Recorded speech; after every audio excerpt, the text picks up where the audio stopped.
Hey everyone, David Nagel. Man, do I have a show for you today. Take a guess on what two top things keep us from discovering and being aware of our purpose. Come on in and give us a listen, and you're going to find out.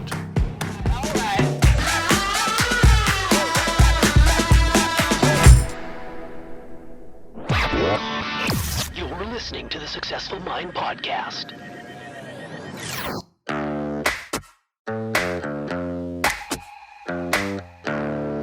Successful people learn how to make their minds work for them. I'm David Nagel, and this is the Successful Mind Podcast.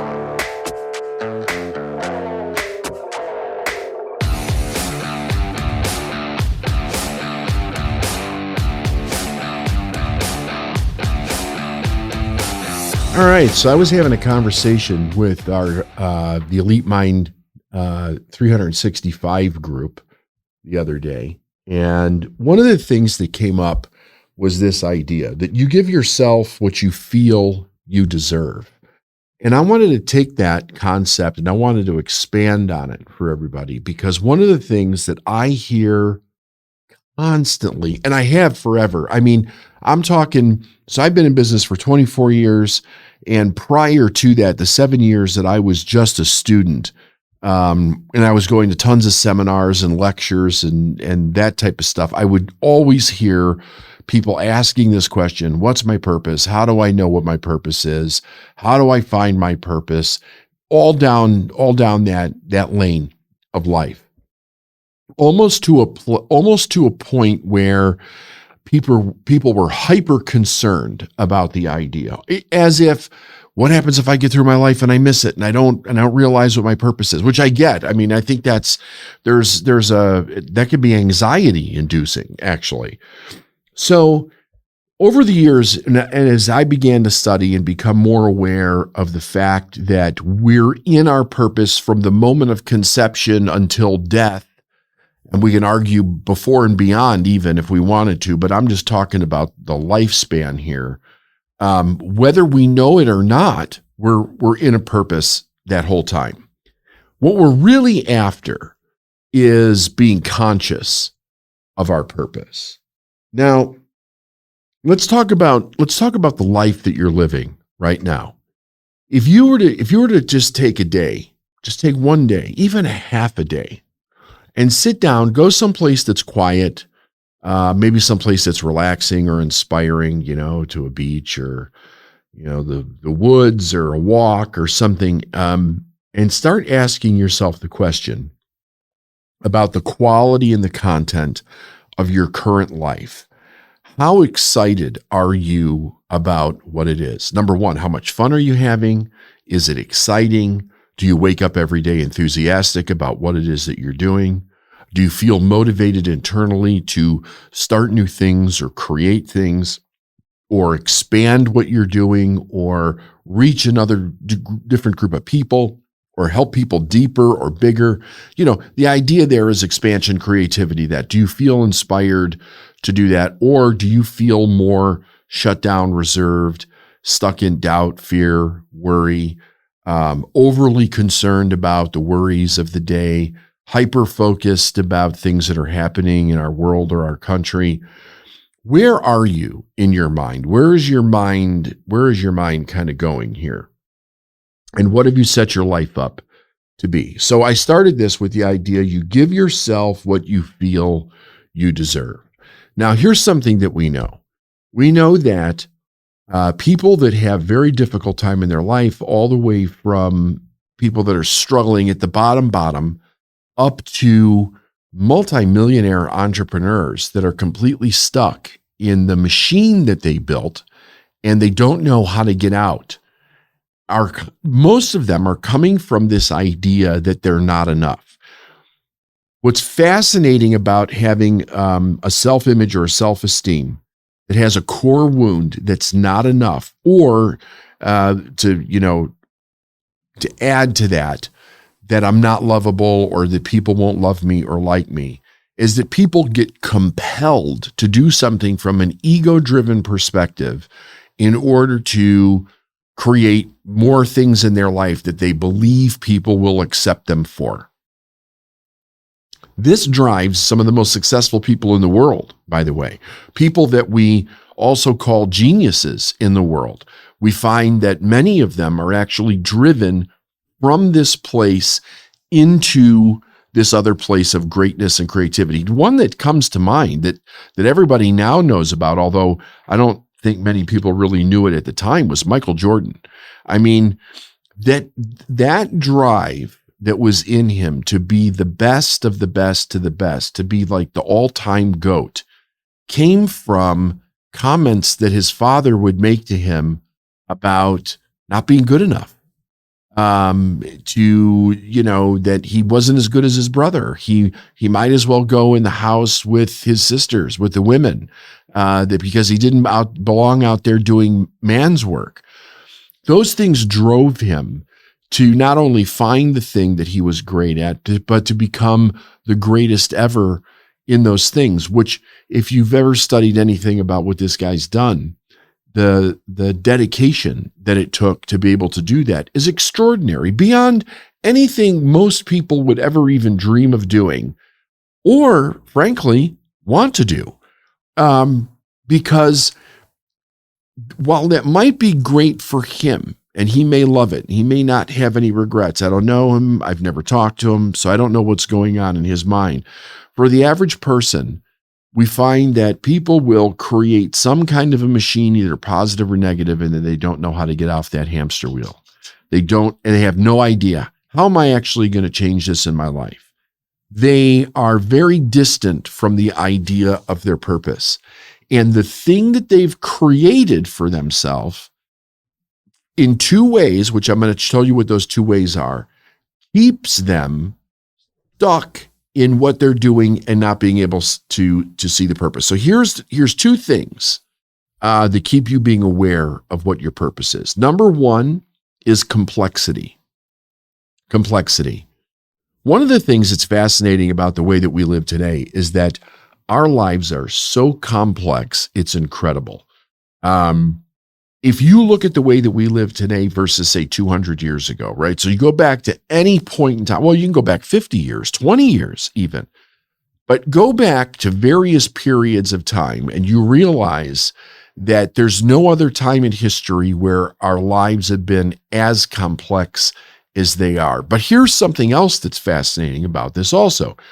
If you were to go back in time, 200 years, 300 years, 1,000 years, and you were to plop yourself down into any group of individuals that was working and thriving or struggling or whatever they were doing on the planet, and you were to ask them about their life, you would find out that they would view their life just as complex as we would view our life now, without having any understanding of each other, right? We might look at them and go, holy cow, they had a life that was much simpler, that was easier, that was quieter. And to us, we're only making that judgment or that analysis based on the idea of what we're looking at now. So it's a comparison. The whole idea is that in order to envy what somebody else had or didn't have or what they were doing, we have to be comparing it to something now. Having said that, we live in an extremely complex time. And it's starting to become more and more known, based on the studies that are happening, that one of the main problems that we have is that our world, with all the technology that is in it, is changing far more rapidly than we can keep up with emotionally, and in growth, in awareness, and understanding in our mind. Before we can even hardly conceive of one thing, technology has changed it in a totally different direction, sometimes within days, within weeks. Now with the onset of AI that has come into our life, even though it's making so many things better, how rapid things will change because of it, are going to be staggering. And it's going to be unlike anything that we've ever seen, which also then creates the idea there could be something detrimental about it if they don't slow it down and figure out why it's growing at the rate that it is when they didn't think it was going to grow at that rate. But I'm not going to go down that road. That's for another episode. Today, the idea is that if we don't understand how we're looking at our life, what it is that we want, and begin to ask the question, do we want it this way? In order to make any changes that we want to make, number one, we've got to reduce the complexity to some degree. Now, back in the day, I think it was Michael Gerber when he wrote the E-Myth, about basically the entrepreneurial myth, right? If you've never read the book, you should get the book and read it. The original E-Myth book. It's a fascinating read. I've had the pleasure of meeting Michael on several occasions over the years. He's an interesting guy. And he wrote in the book this one thing that has always stuck with me. He says, if your business requires your presence, you don't have a business, you have a job. And I can tell you, because I've been working with nothing but business people for 24, 25 years now, most of the people that I meet that are in business, they did not realize that they were creating a job for themselves. Many of them didn't know what they were creating. They wanted the autonomy. They wanted the freedom. They wanted the ability to control what they were doing. And they loved something about what they did. So they started a business. They're like, this is the next step. And then they create something that is so complicated, and it continues to need to be complicated in order to stay on the cutting edge of everything that's changing and bringing money in and fighting the competition and all that stuff, in order for this person to live the life that they're living, but they're not taking into consideration as to whether or not they actually want to live that life. However, most people don't know how to change it because they're so consumed daily by the complexity of what it is that they're doing. This is where the second piece comes in. Number 2, attachment. So you've got complexity and you've got attachment. As we go through our life, if nobody ever taught us the art of practicing detachment so that we don't get attached to things for the wrong reasons, for periods of time that we really shouldn't. I wasn't taught that as a child, but when I worked with my mentor, he started teaching me that. And it was one of the building blocks of understanding freedom in my life. And the idea was basically this, that the things that we have in our life, we're being blessed with. And when they have served their useful purpose, is the time to let them go and bless somebody else with them, no matter what that is that's in your life. But many people don't view it that way. They get things and they keep hanging on to it almost like a hoarder would. They have sentimental value to it that really brings no value other than maybe memories around something or what something means to them. But what it's doing is it's cluttering their life. It's making it more complex, and they're more attached emotionally to the things. So they're not thinking about how I want my life to be, because they're blocked in 2 areas. It's too complex. And on the other side of it, they're attached to all of these things that they don't know how they would let go of in order to create the life that they want.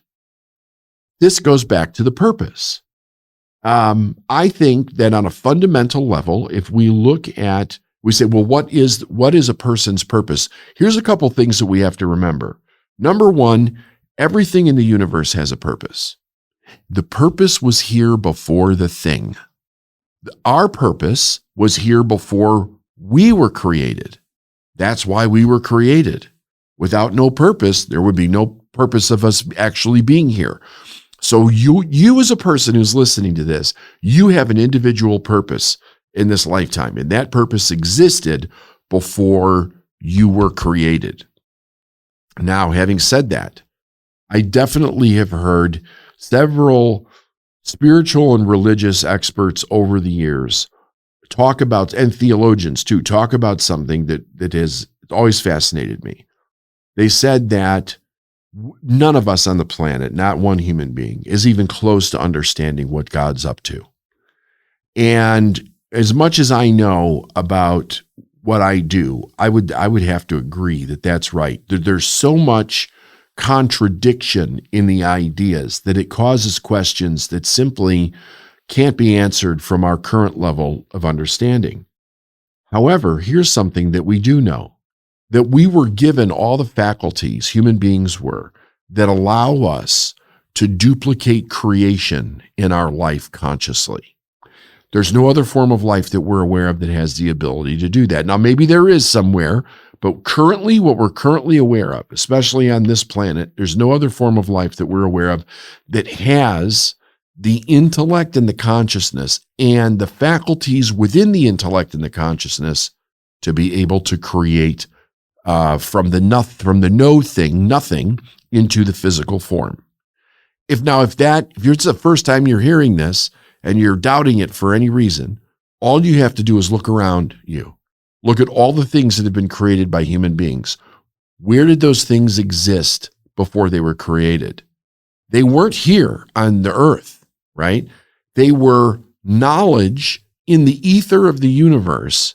And as people thought thoughts, they pulled that knowledge in and it gave them ideas to then create something and turn it into a physical object. Every single physical object that human beings have created was first an idea, and the idea existed in raw form in the universe to begin with. And behind that idea was a purpose, right? The knowledge for a chair was in the universe, but the purpose for the chair came before the knowledge of the chair, or we wouldn't even think about a chair. There's a purpose for every single thing. If we want to get to our purpose, we have to understand first, our purpose is to create. And the first thing that we can actually create in our life is exactly how we want our life to go. We get to create our life. What's fascinating about this to me is how many people that are walking, living human beings on this planet that don't know that. They're ignorant of that idea. They see themselves as a thing that's kind of born into a world of things that is really subject to all different other kinds of ideas and motives and mysteries and things that are going on. I think that it's the seeds that kind of start the idea of victimized thinking that my life's not my fault. It couldn't be anything that I'm doing. Everything else is responsible for what it is that I'm experiencing. But in truth, when you move from ignorance to consciousness, the consciousness shows us that we literally have the ability to create our life exactly how we want it. We can live a life that's miserable, or we can live a life that is just damn absolutely amazing, or anywhere in between, because we have the consciousness to do it and we have the intellectual factors to be able to create it. The only thing that we need is to learn the knowledge and the discipline and have the understanding to be able to do it. The understanding about how to think creatively, how to think correctly based on cause and effect for what we want, how to master our emotions, how to master our ability to take action, how to be able to duplicate and be consistent in what it is that we want to do, but not lose ourselves in the doing. Because it's very easy to lose ourselves in the doing. The ego can come in very easy, very suspect and under the radar and start taking over what it is that you're actually doing. Meaning that you have to ask the question over and over again, probably several times a year, am I happy doing what I'm doing? Because if we don't consistently check if we're happy, we become like that hamster on the treadmill in a direction, and we're creating because it's like this momentum that we've created to keep going, but we don't really know anymore why we're doing it. And of course, everybody says you have to keep setting goals. You got to keep shooting bigger. You start aiming for the stars. Go for a bigger goal. You're capable of way more. Are you really living to your full potential? Why do we always think it's more in order to do that? Now, for some people, it is.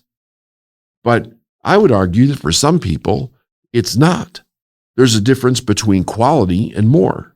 What's most important? Ask yourself the question in your life.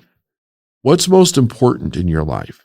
The quality of the way that you're living, or having more? Now, here's where this goes. What's behind the more? If your question is the more, what's behind the more? because the more, whatever it is that you're thinking more of, money, buildings, houses, cars, motorcycles, travel, whatever, there should be a purpose behind the more. It should never be more just for more's sake, because that is definitely ego-driven idea. That and what I mean by that is that it's based in fear. It's literally rooted in fear. I'm afraid that I won't have enough, or I'm afraid that I won't have enough and people won't accept me, or I'm afraid that people won't like me, or I'm afraid that I won't be loved. So it's more. That is not purpose. What do you want and why do you want it? And so I started talking to people about this. I started having conversations. I started having conversations with clients, with friends, with some family members. And what I found was that most people never even think this. It's not something that they ever consciously actually even think about. And they're thinking about it now. And the thing is like, we really don't know. It takes work on our part and understanding. And I think it's a considerable amount of experience to ask ourselves this question: what really makes me happy? And I don't think that we can know what makes us happy until we get to the point where we're not concerned what other people think, until we feel solid and confident in our own skin, until we learn to love ourselves, till we can be okay being alone. I don't think that we can know what makes us happy until we grow to the point where those things are real. Because up until those things are real and we've got to that level of awareness and maturity in our life, we're looking at other things and people replacing those needed emotions that we believe we're getting from other people. So that's a lot of where the more comes from. Anyway, we all have a purpose. Complexity and attachment keep us from seeing it. The idea of not internally growing keeps us on the more idea instead of what would actually make me happy every single day, and becoming very conscious of that and then starting to put a plan together to create it. So my suggestion after you listen to this is to sit down, maybe listen to this several times, start asking yourself some real questions and contemplate the idea of really being serious about what you're creating, why you're doing it, and what direction you're going. And also ask yourself, am I overcompensating for the love of people? In other words, I desperately need other people to love me, or I need people to accept me, or I need people to be my friend. I don't want people to leave me, right? Am I afraid to be alone in life? Now, I'm not talking about lonely. Alone and lonely is very different, but it continues to astound me the amount of people that they can't be alone. It scares the hell out of them to be alone. And we should be very comfortable in being alone. We should be very comfortable with our own company, right? So a company meaning like I can be by myself. I can have a good time with myself. I don't have an impulsive need to have to be with someone else. And I don't have to be with someone else just because I made a commitment, but I don't even like the person that I'm with anymore. And I'm staying because I don't want to be alone. These are the questions that we have to ask, because if you're living with those kinds of compulsions, you're not going to be happy till you're free of them. And then you're not really going to know what you want until you're happy because you're free of those things. Have a great day.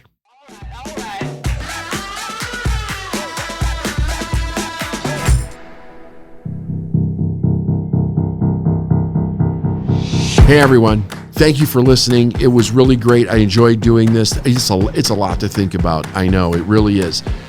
I would share this with your friends and family. Share it with somebody that you care about. Get them listening and thinking consciously about what they do.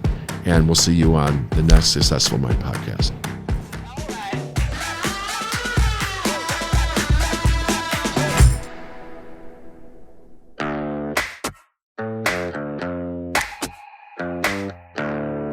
Thanks for listening to the Successful Mind podcast. If you like what you heard and you want to learn more, go to lifeisnowinc.com. I'll see you next week.